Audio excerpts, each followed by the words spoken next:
So, ever since people became aware of my elven nature, I've been bombarded with more questions about the elven tradition and lore than anything else. It seemed there would be actually no material in print for one to really understand the elven way. If you go to Mardukite.com, there's also the Book of Elven Fairy, which is a complete book available for free through that site, which gives a lot more details. But one person's perception of the elf is quite different from another's. I mean, many imagine them as part of the Santa Claus mythos, of the Western Europe's Northlands. Santa's elves are rosy-cheeked, pointy-shoed, all smiles, looking to be all of 9 years old.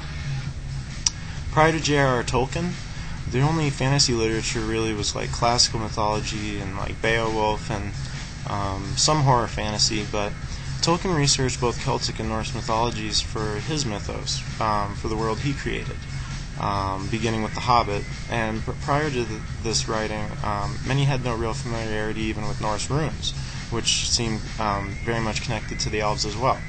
Tolkien's elves were the firstborn in Middle-earth, the noble children of the goddess Ebru. They arose from the wild woods and evolved to three types, the wood elves, the grey elves, and the high elves.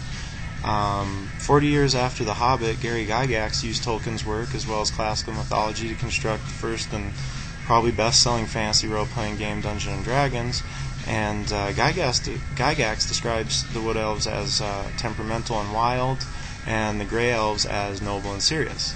And within the past decade or so, a new form of role-playing erupted with a serious occult overtone. In the Nephilim game by Sam Shirley, the elf is depicted as pointy-eared, rough-handed, silky-skinned, rustling-voiced, and possessing a mossy odor. The creators of the Nephilim researched over 40 of the best occult sources for the creation of their work. And the irony of fantasy is that these are all basically correct.